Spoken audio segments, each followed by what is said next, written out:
This is a folk tale, and the place where it is famous is in a place called Cuba, which isn't in America. It's down South America. And it's a story about a beautiful cockroach. Her name was Martina Josefina Catalina Cucaracha, and she was a beautiful cockroach. She lived in a cozy little street lamp in Old Havana, that's the name of the town. And she lived there with her big lovable family. Martina was 21 days old. She was ready not to give her hand in marriage. She gave her leg in marriage. The Cucaracha household was crawling with excitement. Every señora, that means lady, in her house had something to offer her. Her aunt, Tia Cuca, gave her una peñeta, a seashell comb, and her mama gave her una mantilla, a lace shawl. But abuela, her Cuban grandmother, gave her un consejo terrible, some shocking advice. "Wait, you want me to do what?" said Martina. "You are a beautiful cockroach," said abuela. "Finding a husband for you will be easy, but finding a good one will be very tricky." "But how will spilling hot coffee on his shoes help me find a good husband?" The grandmother smiled. "It will make him angry, and then you will know how he speaks to you when he loses his temper. Trust me, Martina, the coffee test, it never fails." Martina wasn't so sure. Meanwhile, Papa sent El Perico the parrot to spread the word, and soon everyone in Havana across the busy sidewalks of the El Prado to El Moro Castle was abuzz with the news. Martina was ready to choose a husband. As was the custom, Martina would greet these suitors from the balcony under her family's many watchful eyes. So she sat down and daintily crossed her legs, and then crossed 2 more legs, and finally crossed 2 more legs.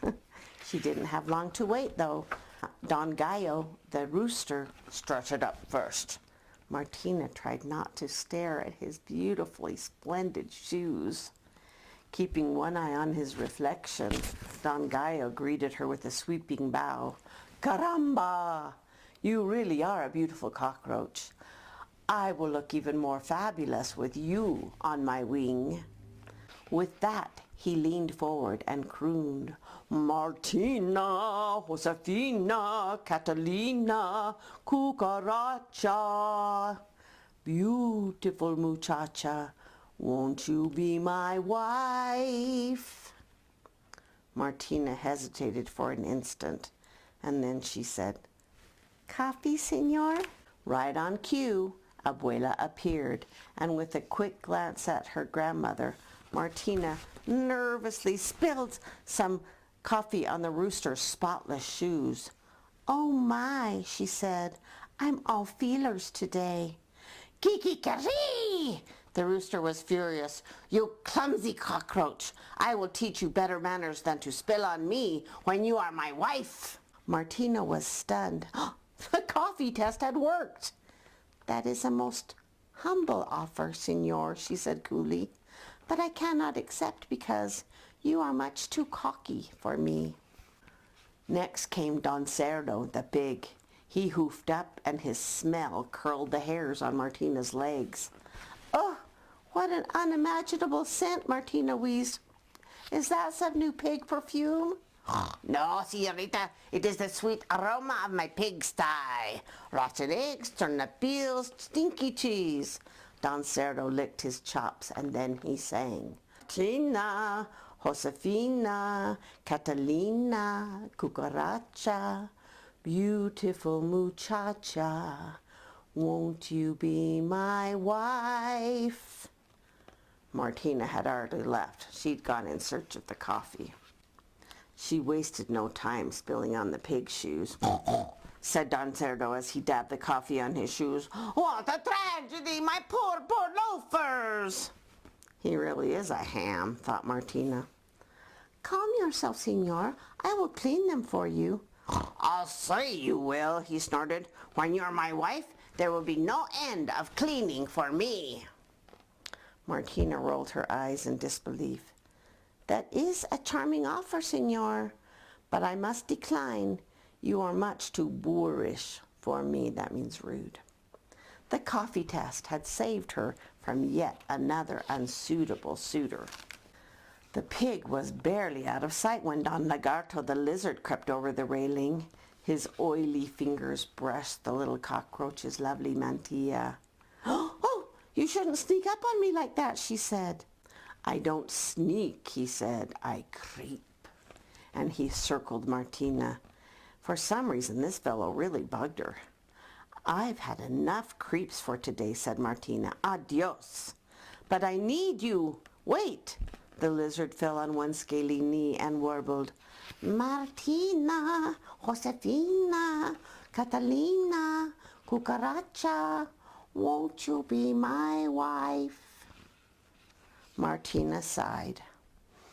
Let me see if we have any coffee left, she said.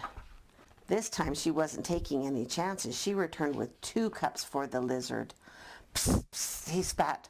Don Lagarto was livid. He changed colors 3 times before he was finally back to his normal color. And to think, I was planning to marry you. Martina stared at the lizard. You could have heard a breadcrumb drop. Food for thought, said Martina, but I must refuse. You are much too cold-blooded for me.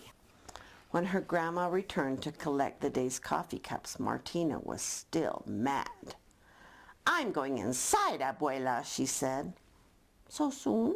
Said Abuela. See, I am afraid of who I might meet next. Abuela drew Martina to the railing and pointed to the garden below. What about him? Martina looked down at the tiny brown mouse, and her cockroach heart began to beat faster. Tick, tick, tick, tick. Oh, Abuela, he's so adorable. Where has he been? Oh, he's been right here all along. Well, what do I do? Go talk to him and just be yourself. Martina handed Abuela her piñata and her mantilla and then scurried down to the garden basket. The mouse was waiting. Tick-tee, tick-tee. Hola, hello. His voice was like warm honey. My name is Perez. Hola, she whispered shyly. I'm Martina. The beautiful cockroach, he finished for her. Oh, you think I'm beautiful? The little mouse turned pink inside his fur. Well, actually, my eyes are rather weak, but I do have excellent ears. I know you are strong and good, Martina, Josefina, Catalina, Cucaracha. And then he squinted. Who cares if you're beautiful? Tick-tin, tick-tin. Martina, do not forget the coffee, said her abuela. Si, abuela. Martina knew better than to argue with her grandmother. So with a heavy heart, she reached for the cup. But Perez got there first, and quick as a mouse, he splashed café cubano, that means coffee, on Martina's shoes. Now the coffee was on the other foot.